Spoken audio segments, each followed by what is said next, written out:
अस्सलामुअलैकुम दोस्तों, उम्मीद है सारे दोस्त ठीक हो। दोस्तों तुम वेख रहे यूट्यूब चैनल इशफाक अमन व्लॉग। दोस्तों चैनल सब्सक्राइब करना, लाइक एक छोटा जा कमेंट भी कर छड़ना। सब दोस्तों का शुक्रिया। दोस्तों अज गल कर लग्या कोई बंदा बड़ा अरसा परदेस कटिया, उस बाहर दे मुल्क रहा ते पाकिस्तान आया बड़े अरसे बाद।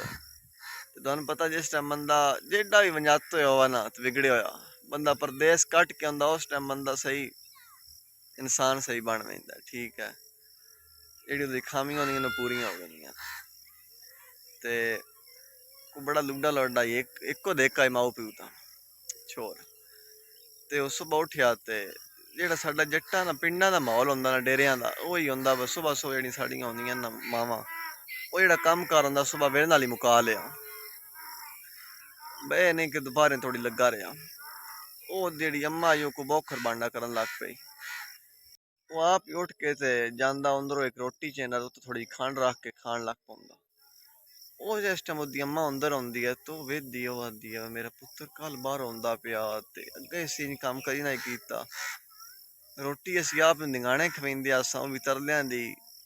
ਤਾਂ ਇਹਨੂੰ ਪਤਾ ਨਹੀਂ ਦਿਨ ਬ ਦਿਨ ਬਦਲ ਕਿਵੇਂ ਗਿਆ। ਉਹ ਆਉਂਦੀ ਹੈ ਕੋਲ, ਉਹ ਆਂਦੀ ਹੈ ਪੁੱਤਰਾ ਮੇਰਿਆ ਤੂੰ ਇੰਝ ਕਿਵੇਂ ਅੱਗਾ ਤੇ ਆਪ ਕਦੇ ਨਾ ਇਹ ਕੱਢ ਕੇ ਖਾਦੀ ਅਸੀਂ ਤਾਂ ਨਾਪ ਦਿੰਦੇ ਆਸਾਂ। ਤਾਂ ਹੁਣ ਮੈਂ ਤੇਰੇ ਬਸ ਰੋਟੀ ਪਕਾਉਣੀ ਹੈ। ਮੈਂ ਆਖਿਆ ਲੇਟ ਸੁੱਤਾ ਪਿਆ ਤੇ ਤੂੰ ਆਪ ਖਾਣ ਲੱਗ ਪਿਆ। ਉਸ ਆਖਿਆ ਅੰਮਾ ਮੈਂ अपने घर की उस टाइम कदर आती है, माँ प्यो उस टाइम याद जिस टाइम असं परदेस खाने 5-5 10 दिहाड़ियां की असं सुक्की रोटी खाने, उस टाइम अपना घर उस टाइम माँ प्यो याद आता।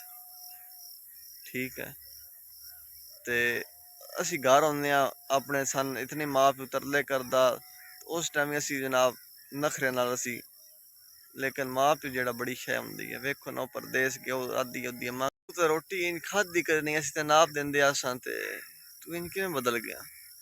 वो आदा मेरी अम्मा मैं बदलना ना गया, लेकिन मैं हालात वेखे मैं बाहर धक्के लैन जलील होया तो मैंने कदर आई है। मैंने बात अपना घर याद आया, मैंने माँ प्यो याद आया, मैंने तुहाडी कदर ते लिहाजा मेहरबानी कीती करो, माँ प्यो दा कदर कीता करो, या कीता करो।